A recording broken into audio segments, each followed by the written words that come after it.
Welcome everyone back to the Thriving Business podcast. Hello, Sam. Hi, Kate. We are very, very honoured and excited to have a special guest with us today, Daniel O'Connor. Welcome, Daniel. Well, thank you. Good to be here. Yeah, thank you so much for joining us. We are bursting at the seams with lots of questions we have for you because as a quick introduction to our audience, you have been in the business of commercialising ideas for the past 40 years. That's correct, yes. Yeah. Started out in 1983 with my own idea here. Yeah. What was your original idea, just out of curiosity? It was called the telephone accounting system. It was a DOS-based running background on a twin floppy disks, and it monitored telephone calls made from PABX systems or PBX systems. So if you were at a hotel and you made a call out, they could tell you who you made the call to, how much it cost, the time you were on the call, so that they could log it and then charge the guests. But it was also for businesses. Yeah. So at the time, a pretty revolutionary idea. No, it was out there, but the big companies had it. If you wanted that service, you had to buy a very, very big PBX system. The little guys didn't have it. So we had an add-on that plugged into the PBX. So this is really showing my ignorance here, but what's a PBX system? PBX is a private branch exchange. It's the switchboard at any company. They still have the switchboards. Well, that's what they are. Okay, so Sam's nodding profusely. That was obviously I was just... going to say, I'm a few years older than you, Kate, so yes, I know what that is. I'm smiling, remembering DOS and floppy disks and everything too. Because right now you don't actually see a PBX anymore because with virtual phones and the likes, it's all on a little box that has a handset on it. That's it. Yeah. Yeah. So this idea that you wanted to commercialise, was it successful? Initially, we struggled, but we eventually got it going. We ended up getting one of the global Japanese companies to take it on. And they started selling it as an adjunct into their projects. So we had a distribution agreement. And then in 1987, when the stock market went down, rather than stay in there and only have the one client, because we couldn't see our way, other than a lot of investment, to take it out any further, we actually trade sold it to that company in Japan. Right. Interesting. Yeah. Okay. And we'll hear more about these different commercialisation pathways as we get into the conversation, which is something I've learned from you. So I met you through your Inventors Academy, which, if there are any startups out there with good ideas, you need to get onto Daniel's Inventors Academy. It's a 6-month program. Is that right? Yes, it does go longer, but we generally run the 6 months in all the 4 pillars of it. Yeah. Yeah. And it takes you through the different pathways of commercialization, a lot of the mistakes that startups make that you really shouldn't make if you want to get, to a sustainable commercial model quickly. And yeah, it broke down a lot of the myths and barriers for me and the startup team that I was working with at the time. So just to wrap up your introduction, Daniel, you've been commercializing products for 40 years. You know commercialisation, innovation inside and out. You are on the UN task force for Innovation and Competitiveness. Yes. And I know Sam was curious to hear a bit more about that. Definitely. Yeah. That's based I'm in the Asia Pacific group, which is SCAP, and we're based in Bangkok, Thailand. And being a task force, what's your mission? We are volunteers, and we look to seeing how we can make a balance in our area's competitiveness. One of our tasks one year was to take IP where companies in developed economies had patents, and they might have just taken patents in America and Europe, and that's it. We look to extend the patents or extend the use of the patents into developing economies on the basis that the licensee wouldn't pay a fee, but also wouldn't export their product to any of the developed economies. Right. So what that did is it gave people an opportunity as a fast start, to use other people's technology to manufacture something that could be used in their economy. And later on, if they establish their business really well, they might then contribute in terms of a license fee. Right. Yeah, okay. So you've been on that task force for about 10 years, I think. Since 2013. So Right. yeah, but Yeah. we did stop during COVID. So Mm. Yeah, so you've seen a lot of stuff happening globally. I know in your community that you have in the Inventors Academy, you have inventors from all over the world, which yeah.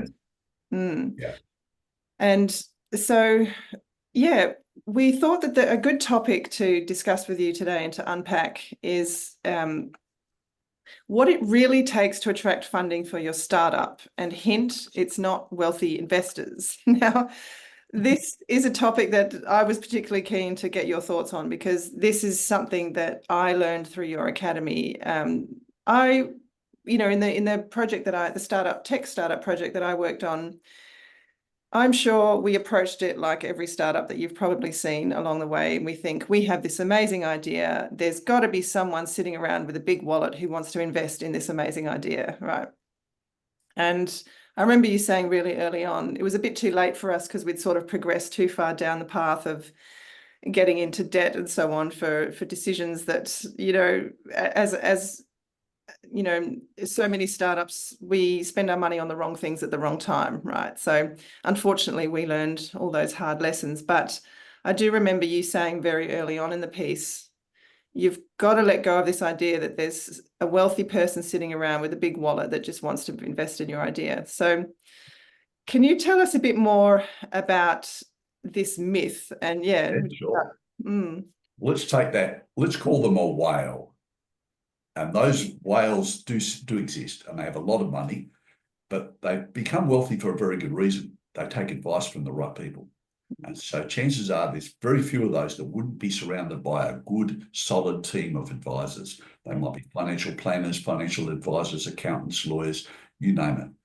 Now they're around their immediate facility, they're being given advice on the money they hold. And there's two types of money. There might be money that's locked into different investments.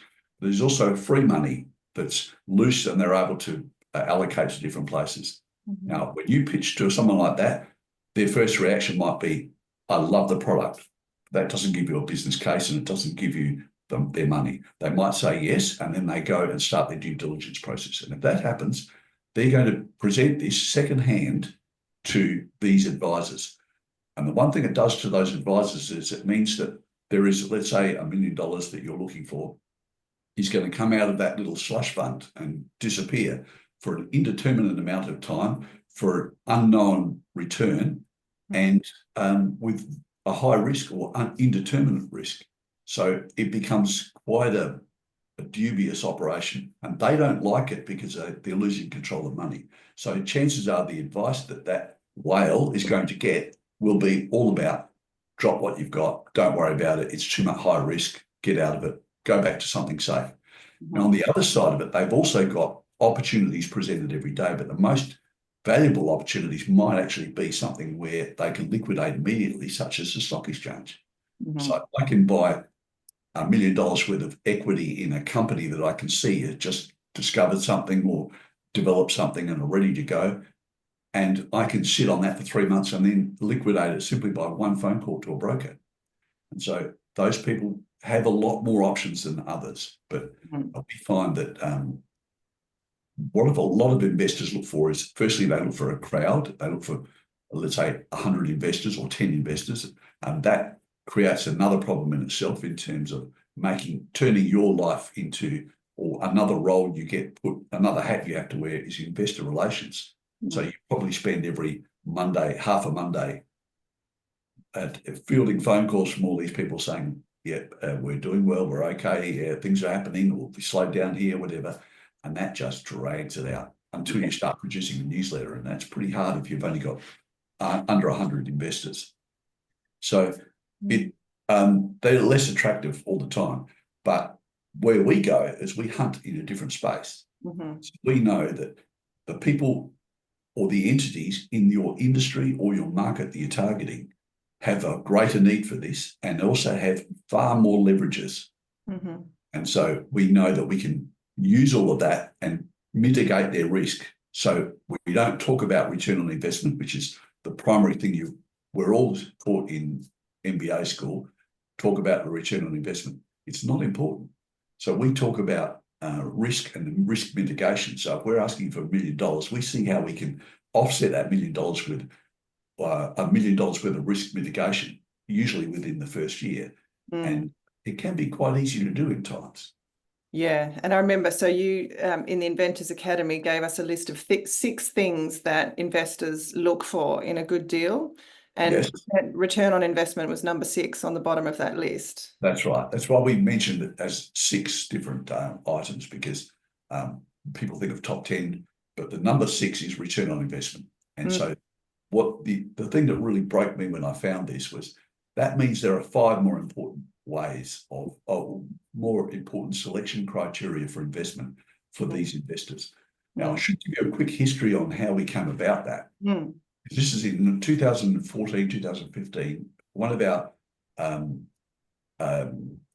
task force, we usually take on one task for the year. Right. And collectively, we work on that with 16 people around the Pacific Rim. And that particular task was to write a coffee table book on innovation from adversity is the book. It's still not out. It's taken that long.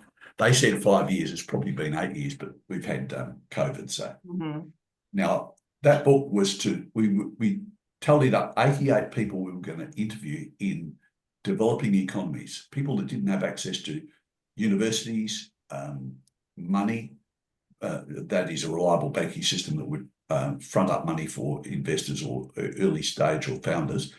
They didn't have all the facilities that we normally would have, all the risks. They sometimes didn't even have legal systems that would protect investors. So we had to work out ways of doing this and finding these people that had none of that but still made it through. So we set our criteria because we couldn't say $1 million is successful. We had to have success. We measured that by saying these people, we consider them successful if they had achieved enough to look after themselves and their immediate families, etc., and had paid off their whatever the business or premises they had, plus they were giving back to the community in benevolence. So investing in outside projects. So at that point, we could say that they were, whether they were turning over $1,000 a year or $1 million a year, it didn't matter. We could consider those people successful at that stage. I love that. Yeah, it was pretty difficult to do because the measure is quite fluid. But so what we did with that, we picked our 88 people from all of our lists of people, and we set about interviewing them. The way we did it, we hired students in places like Doha, Dhaka, all over India and Thailand, all the different places, not necessarily city, but everywhere else. And we sent these people in from universities out on a 2-day trip. The first day they do an interview, and they'd record it, both video and it was video recording, so we had the audio as well. And it was usually done in their language. They would then that night do the conversion for us, and then send their converted tape in English back to us, and we then all would read it or listen to it, and then decide, yeah, okay, you need to also ask this and that and the other. When they were there, they were also interviewing, in the second run, they were interviewing the people who were involved in the project, and some of these were the investors. So, but the weird thing is pretty much 100% of them, of those investors, didn't call themselves investors or didn't see themselves as investors. That's digression. We did all these interviews, and I remember the moment it happened to me because I was sitting on my suitcase at the end of a runway in the Irrawaddy Delta in Western Burma. And I was coming back from an interview fresh in my mind, which I did with an interpreter. And I just received one from Dhaka in Bangladesh. And the lady had done the conversion and sent it to me, and I was listening to it on my iPhone. And she asked the question of the investor, why did you get involved with the project? And I had just asked an investor that as well. And the answer came back, which shocked us because it wasn't return on investment. Then I thought, well, maybe it's just an anomaly. So we checked all the others, and it was pretty much the same. There was a few variances, but return on investment really didn't show up. So then I thought, well, this needs exploration. So it ended up being on my thing because I had the most small clients. So we picked Australia, Singapore, USA, and Canada, and I had quite a cluster of old clients. And what I did, I blasted out an email saying, I'd like to interview the person who invested in your project. I want to ask them 2 questions, if that's okay with you. And a lot of people came back and said, yeah, no problem. Here's the name, details. So we sat down probably for a week or so and didn't do it by email. I rang them. And so what I asked them was, and it was quite specific, I said, what made you jump into this project? I didn't say, why did you invest? I said, what made you jump into the project? And we collated the answers. Now, there's no scientific accuracy to this. It was modal average, not a median or anything else. But we were able to give ourselves pretty much a top 10 list. And we started to look at this at 6 because of ROI. Otherwise, we would have done the full top 10 or maybe a top 5 or something. But ROI was number 6. Return on investment is the first thing you look at when accountants or MBAs tell you, build your offer document. Return on investment is what it's all about. Show the product, show the team, show the return. We say, no, that doesn't work. So what we did is we looked at what it was that people were making decisions on. And usually it was one key issue, but those modally showed up a lot of times or less times. Number 5 was novelty and protection, which is your patent normally, but it didn't have to be a patent. It could just be we protect it with non-disclosure agreements or waivers or whatever we have, waiver of rights. There are lots of other pieces of paper that will protect us. And these days we still carry that through because we say, if you've got novelty and protection in there, you don't necessarily need a patent until you're funded, because then you've got 12 months sprint until you get your patent converted. You must convert it 12 months, and that's the big money. So 5,000 for one, 65,000 for the other. What do? You make sure the project pays for the second one, not you. Yeah. So that was number 5. That's a big mistake a lot of startups make, isn't it? Investing in IP before it's necessary. Yeah. And they get that advice from people who really make money from that. So you can understand it. A patent attorney's not going to turn you away and say, come back in 12 months' time. He'll never see you again. He'll never make partner. So he's got to get the money from you as quickly as possible. That's the way it is, sadly. But anyway, number 4 was the exit plan. We didn't realize how important it is to have a pathway out. People don't get in unless they can get out. They can see the path to get out. They don't have to take it. They don't have to be pushed out. They have to have a clear option of cashing out at a certain point. And it might be 2 or 3 points. But in the future, there's a value realization point for those people or an exit plan. And it's got to have time, it's got to have an amount, and it's got to have a method. So if you can have that, then you've got your exit, and you can offer them that, and they'll make a decision based on that as well. Number 3 is your risk management. Now, this is quite unique because we thought it was all about managing risk, but really risk is something generated by external forces that you really can't control. And so a lot of them you can't control. But what people want is they want to hear that you understand their risks, because they're from the industry or the market here. So they understand what those risks are, and they need to know that you understand it, because if you don't understand it, if you're getting that wrong, you're going to risk their money. Yeah, it's risky. Yeah. So what they want to hear is you to say to them, these are the risks that we are going to face. You're already facing them, but we are going to face them with this project. And they understand, he gets me, or she gets me. We're okay. Number 2 was the commercial model. People think of a business plan and all the rights, but a commercial model is vastly different. You need to know what you've got, where you are, where you need to be in 12 months' time and 5 years' time, how you're going to get there, and what's standing in your way. And it's got to also have all your assets that you're bringing along for the journey, things you need to keep, things you need to throw away. All of that gets explored.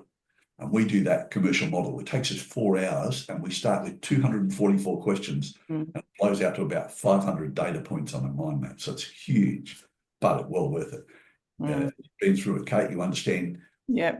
You can glance at that and see everything all at once. Yeah, it's amazing. So that's number 2. The number 1, clear winner and everywhere, is leverages. Leverages are quite unique and they're very simple. So we have table of 14 leverages, and we use them quite constantly when we measure across different projects. But I can give you one very quickly, and it's called reciprocal trade. That's where if I've got an invention and you've got a project within the industry I'm targeting, you probably have 100,000 customers that I could use. And what it means is you're adding fries to the burger every time you sell a burger in the drive-through. You're going to make a lot more money. But I also don't have to go and find buyers for my fries. I can just add them to your burger. So it costs me less. It costs me no marketing at all, but it also costs you no marketing. All you're doing is making a margin. So if you end up investing in my project to get fries into your burger package, then you're making, I don't know whether you're aware, but they probably make more money on fries than they do on burgers in McDonald's. Mm-hmm. The reason for that is the margins. There's no marketing required at all, other than one girl saying, would you like to upsize that? Would you like fries with that? Would you like that in a meal? Simple. So leverages are a big deal. And we have lots of different leverages, including things like reciprocal trade, where, R&D, collaborative research partnerships. With research, you might not have finished your R&D. And if you've got, let's say, I'm trying to raise $1 million and half of that's going to go to research and development, instead of the investor giving me $1 million, I might say, give me $500,000 from my admin and marketing and everything else. But $500,000 is R&D. All I want you to do is pay the bills as and when they become due. So you've become a collaborative research partner. You're not contributing money to me. And I'm actually swapping the outcome of that for equity in the project. And as a result of that, you get to keep the R&D tax concession or a tax deduction, depending on what country you're in. So you can immediately take another, in Australia, I think it's 43 cents in the dollar off your account, but 50 cents in the dollar in the US and in Canada. So it means that I'm reducing your risk by 50 cents in the dollar immediately. So you can see how when I start to tally up all those leverages, it can actually get you your $1 million risk down to nothing. Mm. And so I think of leverages, because I've said that to a few startups, it's all about the leverages, and a lot of them find it a difficult concept to understand. Well, what do you mean by that, right? And the way I sort of explain it is, well, it's a situation where it's a win-win. And like you're saying, you reduce the risk for them. I mean, the way you approach commercialization, you can actually get that risk for the investor to zero, and that's what you aim for in your projects, right? So there's literally no risk for someone to put their money in. Okay, I'll give you an example. A project I had recently that you were involved in as well, in your cohort, because we put people together in cohorts of 6. One of those was a guy who developed a shed erection system that he could make a shed any size. We're talking 50-meter spans, and he could do that with one person. So he developed a system that he could build the shed roof on the ground and then raise it up using winches on all the poles. So it was quite unique.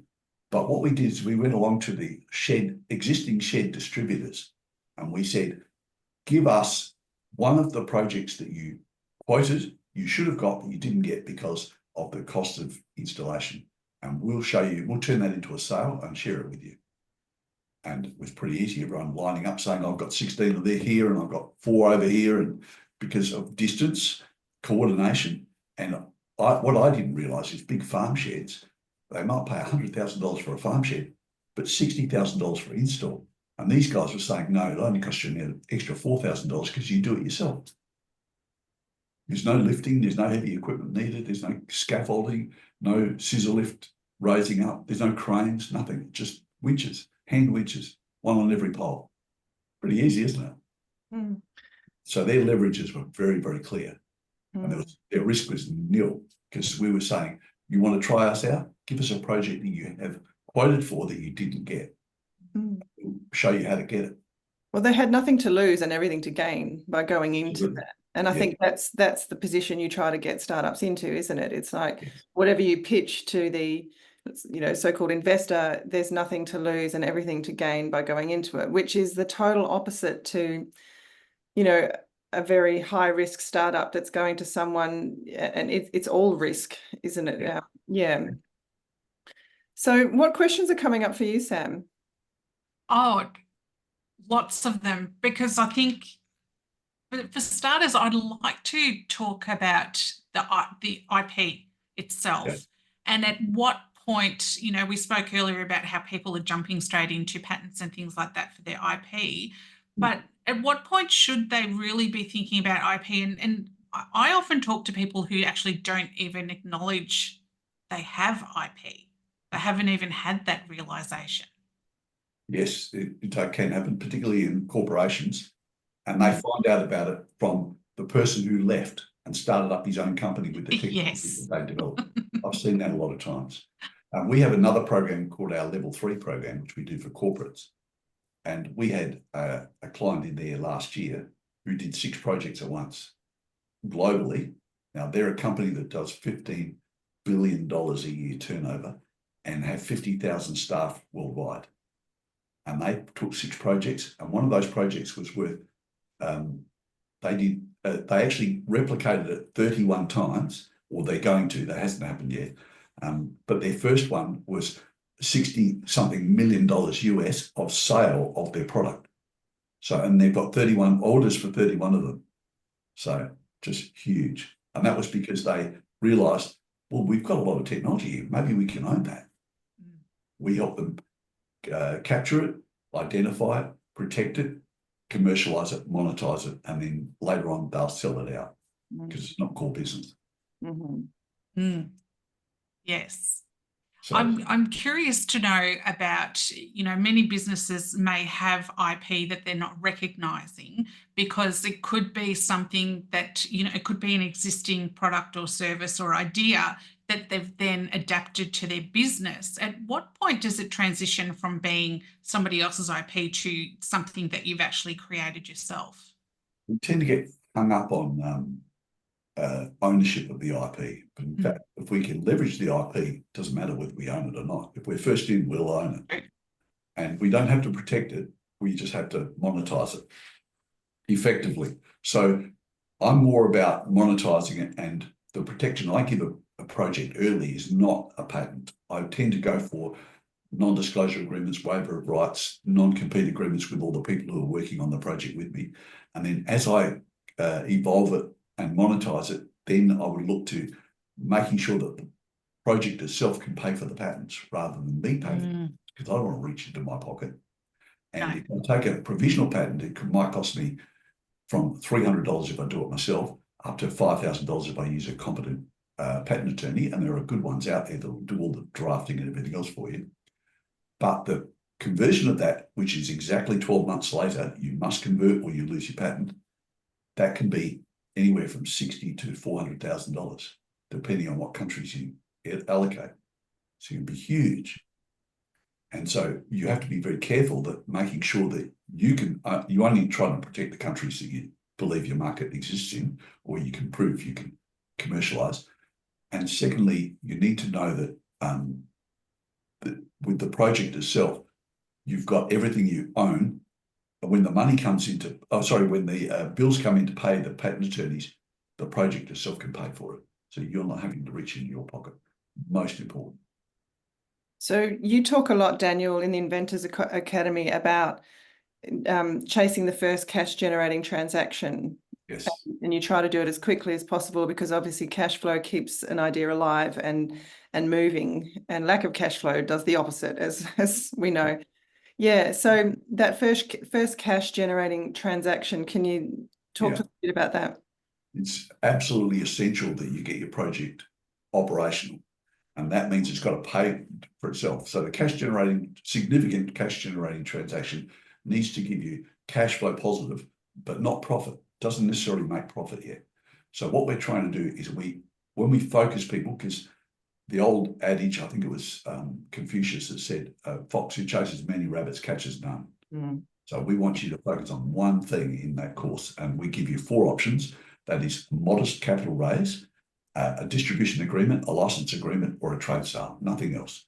So one of those, there's lots of other options, from franchising to growing it out. There's about 16 different options, but we only focus on 4.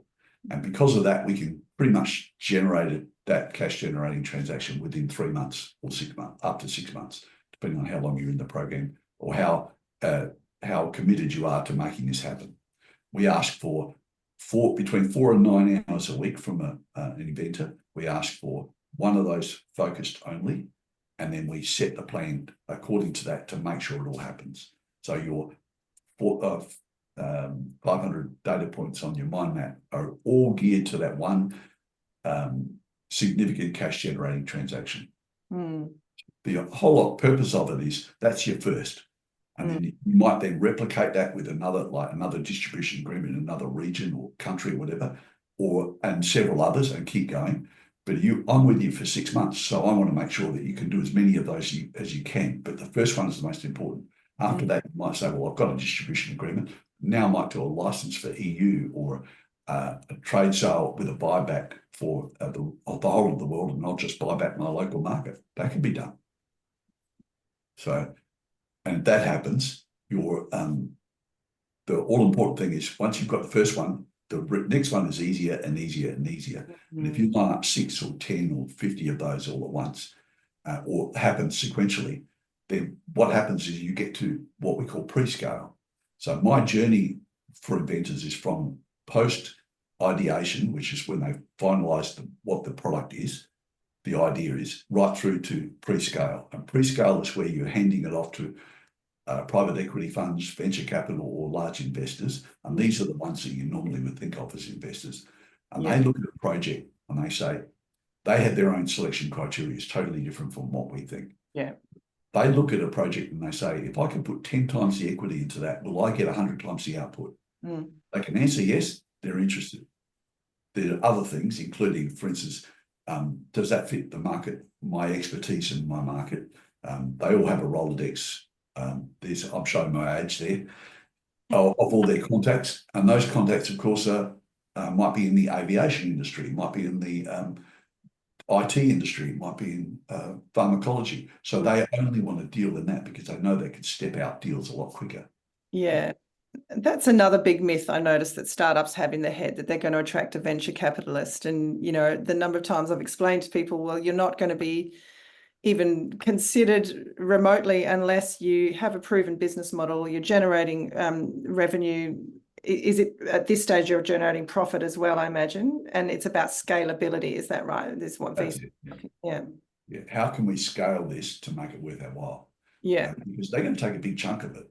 But their big chunk doesn't hurt if they're quadrupling the business and taking a quarter. You don't mind that at all. Yeah. Otherwise, we wouldn't have. And the whole idea here is they must be able to add value. I had a project 20, 25 years ago in the aviation industry. And they had a method, it was from Perth. They had a method of laminating metal with composite fiberglass. And this was so strong that it could be used in aviation. In fact, one of their clients was Bentley Motor Company. But they got a venture capital company. They sold their aircraft manufacturing company here in Perth. They sold it off to Malaysia. They moved to Sydney and they started manufacturing for Bentley and others. And they realised it could have a good step into the aviation industry. They found a venture capitalist to put money into this because they were listing it.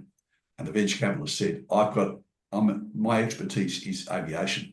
He got them the Boeing contract. So all the ailerons and elevators for all the big wings on the Boeing aircraft were all made in Sydney and Bankstown. That's where this company is. So. Yeah, it's a lot of the small businesses that Sam and I talk to, you know, they're very small and they've got them, you know, they might have an idea and what I see you doing, Dan, is you bridge the gap between getting to that point, like this company that you just mentioned, where they have a business, they're turning over, you know, profit, and it's about just giving that a bigger market and making more money. Whereas there's it's a long journey to go from an idea through to actually a business model. Proof of concept and commercialisation. It's far less of a journey if you know what you're doing. If you've got step by step all mapped out for you, it can take you weeks or months and not years. Which is why I love this conversation, because I think it is such a big gap, and in people's minds, they don't really understand. And It's about finding the biggest challenge in a startup is getting access to your market, isn't it? And establishing credibility and a reputation in that market. And what your approach does is helps you piggyback off someone who's already there, got the market, and you can leverage that market or add value to that market. So as with pre-qualification, I'm a great believer in checklists. So if you're looking to start up, you don't want to risk your family funds, and people do that. They put everything into it. Interesting that we found in the UN task force list, more men fail in early startups than women. And the reason for that, we thought we knew, but we were wrong. The reason why is because women support the men more than men support the women. So the women were saying, okay, this is the love of your life. You're really committed to this. Go and try it out. Let's lose a little bit of money on it. And then these guys would bury themselves in a hole and feel guilty about it and keep putting more money in to try and make it whole. And it sometimes didn't get there. But the women wouldn't get the support like that from their husbands or from their partners. So that was quite an interesting discovery, if you like. But that didn't mean to say that there weren't any less women in it. Women were more successful, but men failed and failed longer. They took longer to fail. Interesting. It is. Yeah. Yes. Again, it's not empirically proven, but quite justifiable. When you think about the logic of it, yeah, it makes sense. There's a PhD in there for someone. Yeah, there is. Yeah. And maybe an example is a good way to bring home, I mean, you've used a lot of stories already, which is great, but in terms of explaining more this concept of leverages, so we could maybe use the mental health device that I was working on with our team. And initially the founder wanted to go direct to market and market this device that is used to treat anxiety and depression. But that's a long road. That's a hard, because you're entering a market where nobody knows who you are. It's unproven technology. There's no trust or credibility there, and in the market. So the approach that you came up with, Daniel, through our commercial model brainstorming with the 400 data points and so on, it came down to, it's like, who has access to this market currently? And the answer was, psychologists are dealing with patients with anxiety and depression every day. So how could we partner with them to introduce this device into their market to add value to the service they're providing? And again, you helped us create a deal where it became a no-brainer to them because they would make money out of it. They would be able to bill more hours in the time. It became there was a financial incentive for them to embrace this, and it wasn't competition, it was a value add. Yeah. That was a really good example of how you can access a market and add value to someone already in the market, and that way establish yourself. And then we layered some other leverages on that. For instance, psychologists as clinicians generally don't do much R&D. They don't have any tax deductions, and they have high income, but not necessarily any tax deductions. R&D is a good, sensible tax deduction because it's far greater in terms of 50% higher than your average deduction. So you were giving them an opportunity to be part of the project, and by paying the bills and becoming a collaborative research partner, and therefore being able to wash up a whole lot more of their tax liabilities. Yeah. Yeah, so they could claim the R&D tax incentive, establish themselves as leaders in the field in the treatment of anxiety and depression. There were a whole lot of wins for them that, yeah. So I think when we talk about leverages, it's finding those win-win situations with people already established in the market, isn't it? Yes. And having a list of those as a checklist is very important, very early. But also there's a lot of other checklists you need to do. And we've built checklists. These days, I give people an opportunity to do that in a pre-mini course they can actually do with all the checklists all built into it. So they can say, I am ready or I'm not ready. Yeah. And so I think one of the reasons your program is so successful is that the focus is on generating cash quickly, right? That is the focus, where so many startups get sidetracked on don't having a beautiful website or having a beautiful, you know, and doing all the things that that aren't focused on generate. I mean, there are a lot of there are some minimal things you need to have in place so that you have that credibility in the market if someone goes looking for you. But what do you think you actually do need? Is any of that stuff important when you're trying to get the first transaction? There's ownership and protection, a commercial model. They need funding, modest funding, or a pathway forward for funding. They need to be able to transition their project into a growth project. What a lot of people don't realise is they're comfortable in R&D. That's what they're expert at. They invented this, but they're not necessarily good at sales or marketing or commercialisation or negotiating agreements with other parties. Because they lack that skill, they don't have to have that skill, but they do have to have a checklist or a pathway or a policy and procedures manual to help them. And without that, they're floundering a little bit. So what happens is, let's say I raise $1 million and I've got to spend $500,000 on R&D and another $500,000 on commercialisation, and I'm locked the door on R&D. I know exactly what's going to happen. Somebody comes along to me and says, "That's a great looking bicycle. Could you put an extra wheel on that and make it a tricycle?" Of course I can. I'm good at R&D, and I feel comfortable cycling back into the R&D and building a tricycle out of my bicycle. So what happens is I'm spending commercialisation money way back where I shouldn't be. And so there's an endless loop if you're not careful. So we have to lock that door and make sure that they don't do that mentally for themselves.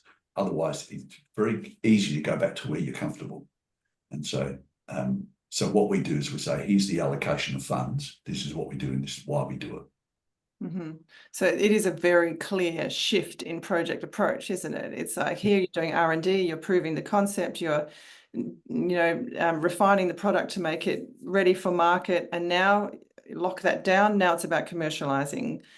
One of our selection criteria is a transition audit, and that's basically saying you might not be able to lock the door today, but on August 2025, I will be able to lock that door, and no more R&D will come out, and I'll have spent only the allocation I've got to that day, and that's it.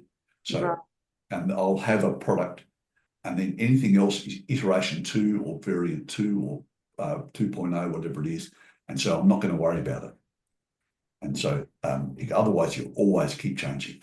Yeah, so that's how you manage projects that are still in R&D and haven't fully proven the concept yet. Yeah, fascinating. Because yeah, I mean, Sam, you go. Sorry, I'm sitting here, and because I can't. This has been such a wonderful conversation today, Daniel, because all I'm thinking about is, and I'm sorry, my brain's going here, but all I can think about is all of the businesses that, you know, and the people that go on television shows like Shark Tank, and they're feeding us the narrative that the most important thing in all of this is getting the money. And I love that you've explained so beautifully today the importance of the contact of the shark within the confines of that television show. Yeah. Can I ruin the television show for you for life? Please do, yes. For everybody. How's this? The contestant is there to receive money, to get funded. So he's trying to convince everyone. So he's talking about his product, his project, his team, and his competitors, and anything else, and showing off, basically. And that's great. The sharks, they're not interested in how much is going in, how much is coming out. They're interested in the commercial model. Do I have expertise to add to this? Can this fit what I do? Can I see how this can go from $100 a week to $100 million a year? And how would I get it to there? So he's worked the commercial model out, but he hasn't shared it with anyone. The reason why is because the other sharks realised they had their own version of the commercial model, and theirs might be better or not. If it's better, they can pay more for that project than otherwise. So they've calculated all of that in their heads, and they haven't shared it with the most important person on the stage, who's the person with the idea.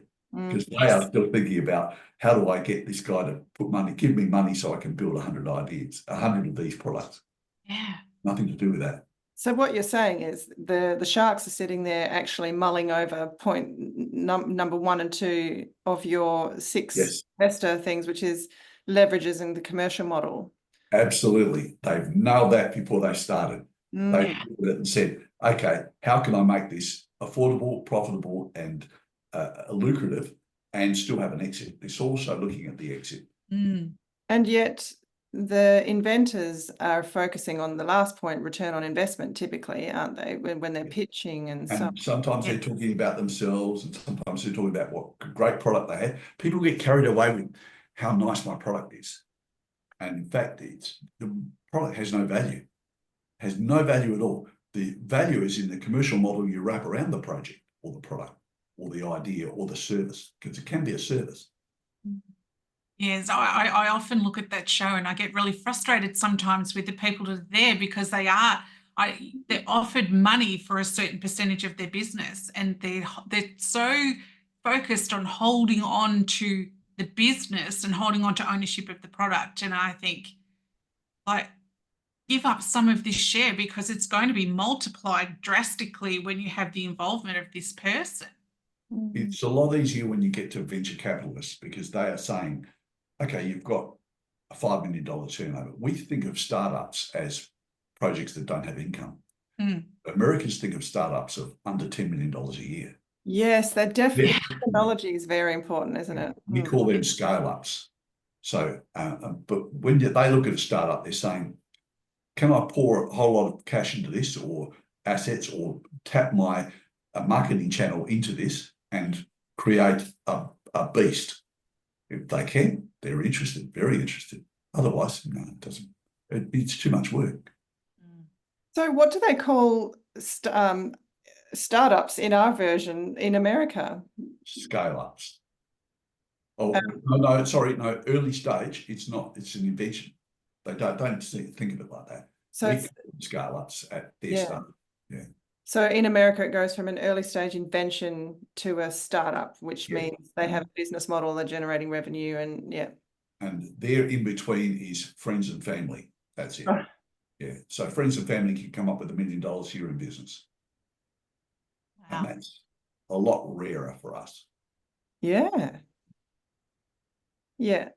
Yeah, the terminology is so important and confusing, and gets bandied around a lot in the wrong way, doesn't it? Because when people hear talk about startups, often it means someone who just has an idea and they're trying to commercialize.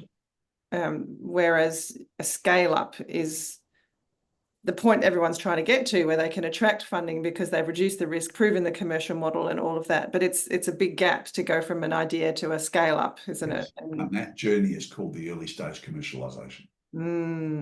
Which is your specialty? Yes, I take them from post ideation to pre-scale. Yeah. And in between, I've got to protect them from all the people giving them advice. Yes. When we start out, you can't blame. We always, my industry looks at patent attorneys with the scowl, but really they're in business to protect your asset, and the best thing they can do is give you a patent on that, and that's not a bad thing. But it's not about having a patent; it's about sequencing it and also delaying the purchase of it, so then when the big costs come, the project pays for it, not you. So, and I find patent attorneys, when you walk into a patent attorney's office, doesn't matter what you've got as an idea, they're going to say 3 things. That's the best thing I've seen since sliced bread. You need a patent and you need it today, and here's a piece of paper to sign and I'll get started. Yeah. And you can't blame them for that, because that's their business model. Which, unfortunately, as you know, is what happened to the mental health device that I was involved in. The founder was led to believe that this was the most important thing he could do, was to protect his idea, and put all his money into protecting the IP. And then we weren't able to mobilize fast enough and get that first cash generating transaction. So ended up in debt, not just to the IP lawyer, but also to software developers. And the sequencing, as you said, is so important. And this founder was getting advice from so many different people as well, and reacting to, Well, he was picking the cream of the advice. I like what he says. I like 10% of that, so I'll take that. It's like politicians with economists. I want the good part of it out of that package and the good part out of that package. And, Let's leave Yeah, it but with unfortunately, then you end up spending your funds on the wrong things at the wrong time and can't bridge that gap to get to the first cash generating transaction or significant cash transaction. And then I see that's where, I don't know what the percentage is, but it'd have to be a very large proportion of startups end up falling into that trap, would you say? Well, in 1990 to 95, the USPTO, the Patent Treaty Office in America, did a survey, and it was like a half a foolscap page of 4 or 5 questions with tick the box type things. And they sent it out with the patent renewals at 12 months and at 5 years. And they said to people, has your patent generated income? And they talked about enough income to pay for all the patent costs, enough income to retire, enough income. And they just kind of had a whole lot of milestones which didn't say dollar amounts, because all patents are different, of course. And allow you to retire, allow you an income for life, that sort of thing. And it turned out that 97% basically did not cover the cost of the patent. So it's just horrifying, isn't it? 90% of all patents submitted don't end up paying for themselves. there's a guy in Sydney with 181 patents. I think he's our most prolific patent holder. And he made money on his first patent, which was in inkjet printers. He made a lot of money on it. He spent it all on all the next patents that he's done over the years. Not worth it. No. And he's still driving a car that Mitsubishi stopped making them about 30 years ago. Wow. He's the main professor. Nice guy. Really, it's sad because they're smart people with good ideas and they want to, make a difference, but they just end up getting sucked down into the wrong path. But then I guess that if there's one message I'd love listeners to get out of today, it's to seek counsel about commercialisation as quickly as possible, and that be your focus, and not to get drawn into the shiny objects or but get really solid commercial advice on how are you going to monetize this thing first of all. And I think, Daniel, in the group that I was part of in your academy, the guy with the shed was a perfect example of where that process just happened so quickly and easily. And he was gobsmacked. I remember him just saying, I can't believe I'm earning money on this thing already. I just joined your program 3 months ago, whereas he could have spent years trying to get that idea off the ground and unsuccessfully potentially. Yeah, quite possible. Yeah. And so what I find is people come up with an idea, where do they turn? They turn to patent attorneys, accountants, solicitors, and they look for consultants as well. The problem is everyone's going to charge the money. So what I did is I decided you need to get proper advice to know whether or not you've got something before you even start any of those. So what I did is I gave them a mini course that gives them 4 of the elements to check to make sure that they absolutely are ready to go, and then they can talk to anyone or everyone, and it shows them what they should and shouldn't spend their early money on. So how do people access that, Daniel? Inventing.help. Inventing.help. Okay. They're all available, all free. They just register, fill out. It's a 4-part course, and there's a bonus in there as well. Wow, that's fantastic. Yeah. It's almost like the space of commercial IP lawyers needs to be transformed somehow, isn't there, into making them commercialization consultants as opposed to IP specialists, because Additionally, I've get on with the individual IP lawyers. Oh, sorry, the patent attorneys, but the corporate patent attorneys, they don't like me, because I pretty much cost them money. I tell people you need a patent, particularly if you're going to license something. You do need to, you're licensing the patent, not the product. And so, but what you do need to do is sequence it and delay it as long as possible, but still protect it. And there are ways to do that before you have to make that patent decision. Yeah. Well, this has been a fascinating conversation. Any final questions from you, Sam? I don't think so. I've just loved learning about all this today. Thank you. It's based on know-how rather than knowledge. And so that's why I wrote the books on it. I've got a whole lot of books that and ebooks and the likes for this. They're available. I use Amazon and all that, but these days I just have my own website, which is danieloconnor.com.au, and people can go on and buy books there. And you can actually, done by you, you can buy a book and implement it because it's got the whole plan in there. But if you want done for you, that's more expensive. But done with you is what you experience, Kate, with a cohort of 5 others. We put you into a program and you got to know all their projects and you helped them and they helped you and go well. Yeah, and it's great because all these skills that you learn about commercializing your own project, you can apply to, future projects. And I just looked up inventing.help. It looks like an amazing resource, free mini course. Can your invention start making money? In this entirely free course, you reveal how to test your invention for commercial readiness and create a custom commercial model so you can calculate your returns before you spend money on patents and prototyping. Yeah, all free. I find that that's going to save people a lot of money, and they'll have money to spend on patent attorneys and people down the track when they have a money-making idea. Yeah. But done with you means I can actually, what I did is I made my services affordable by putting people an opportunity to firstly cluster with 6 other people, and secondly, they can pay it off over a few months. So very affordable. Yeah. Yeah, well, I learned that today. I didn't realize you had that free resource available. So that's where I'll be directing people, when they have an idea. Sam and I typically work a lot with service-based businesses. Yes, a lot of service-based businesses, particularly in medical. Well, I've referred one to you from the US quite recently. Yes, Lauren Mooney. Yes, she's an amazing contact. Yeah. So just want to thank you so much for your time today, Daniel. It's been really good conversation and important. I think everyone that's got an idea needs to listen to this. Yes. Okay, but anyone can find that easy, and if anybody wants to talk to me about it, daniel30mins.com. They get free 30 minutes of a call for me. Daniel30mins.com. And that's on your website too, that link for them to book. Yes. They'll find it in that inventing.help. Yeah. So right. Okay. Just book a call with me and we can always chat. Yeah. Any final comments, Sam? No, just thank you very much.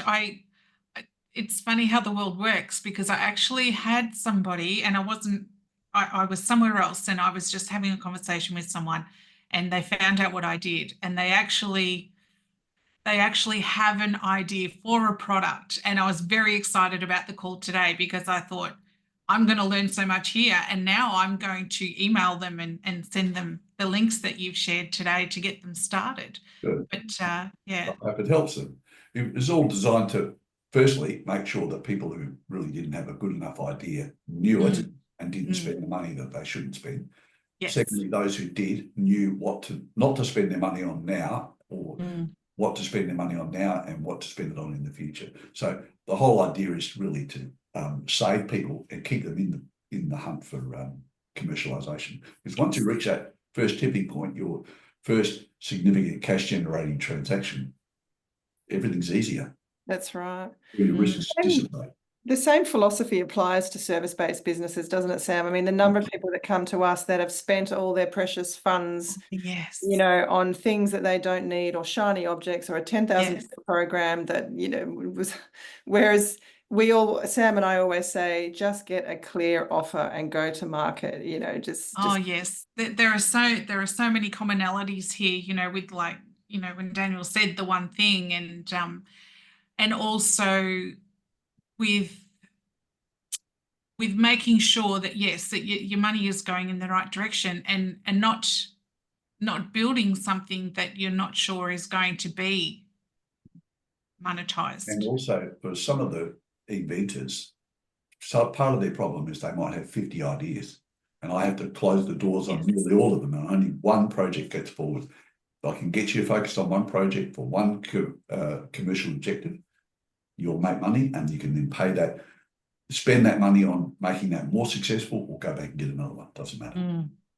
Interesting, because that's nearly every one of my ADHD clients. They come with 50 ideas, and yeah, they're wonderful.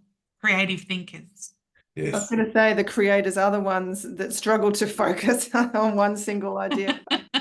Yeah. But if you can and do it, I think that's the certainty is what you give people. Just focus on this and you will get there. And that's Step by step by step. If you have an action, part of that mind map is an action plan, and has step by step, month by month for the next 6 months. This is what we're going to do and how we're going to sequence it, what we're going to deliver, what it's going to cost us, and who is going to be accountable for it. Every one of those are all part of that plan. Mm-hmm. Yeah, you have a unique skill set, Daniel. That's you can think creatively, but you're very structured and disciplined in delivery, and that's a rare combination, isn't it? That, yeah, very much needed. But thank you so much. We appreciate your time today. We'll put the links in the show notes so that people can access your links. And yeah, we look forward to staying in touch. Thank you so much. Okay. Thank you. Thank you. Bye. Now.